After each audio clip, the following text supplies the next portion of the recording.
පුතා දැන් මොකද කරන්නේ? වාඩි වෙලා ඉන්නේ අංකල්. නෑ. ඔව් අංකල් වාඩි වෙලා ඉන්නේ. මං ඇහුවේ මොකද්ද කරන වැඩේ? වෙන මොනවද ඉතින්?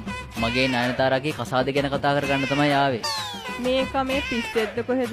මං ඇහුවේ මොකද්ද කරන රස්සා? සල්ලි හොයන රස්සාව තමයි. නැතුව ඉතින් පින්නට රස්සාවල් කරනවයි. ඇයි? ඇයි? ඇයි? ඇයි? ඇයි? ඇයි? ඇයි? ඇයි? ඇයි? මේ දරුවා සල්ලි හොයන්නේ මොනවා කරලාද?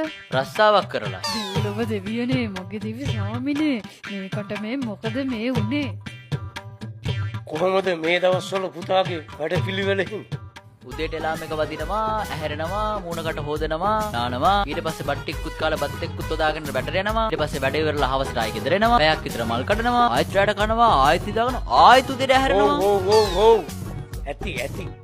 හැමදාම ওই ටිකනේ වෙනව ඇත්තේ. හැමදාම බත් කන්නේ අංකල්. ඉඳලා හිටලා ඔය ඉදියාප්ප රොටි හැමත් කනවා. ඊයේ සේකර අංකල්ගේ කඩින් තෝසෙ කෑවා. කලින් නම් අංකල් රුපියල් 15යි. දැන් ওই වාහනේට ෆිනෑන්ස් එක දාන්න ඕන කියලා තව රුපියල් 25කුත් වැඩි කරලා. මොනා කරන්නද ඉතින්? අනේ අම්මපා කම්බයක් කන්න නැත්ත බලහල්ලකෝ. ඒ මොකටද අංකල්? පෙල්ලේ වැල දාගන්න. අංකල්ට පරක්කු වෙන්නේ නැත්නම් මට විනාඩි 10ක් දෙනවද? ඒ මොකටද? කම්බයක් ගේන්න. මට විනාඩියක් දෙනවා.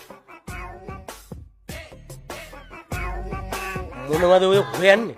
විනාඩිය. දුව මෙන්න.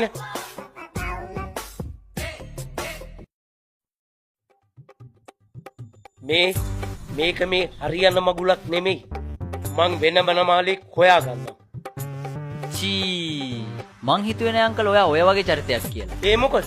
අනික මේ වයසේදී තව කොල්ලෙක් අර නයනතාරා එහෙම දන්නවනම් අංකල් තව කසාදයක් කරන්න යනවා කියලා ඒ ළමයා බෙල්ල වැල දාගන්න. පුදුම අසහනකාරයෙක්. අනික මං අහන්නේ ඔය නාගේ කමට මොන චි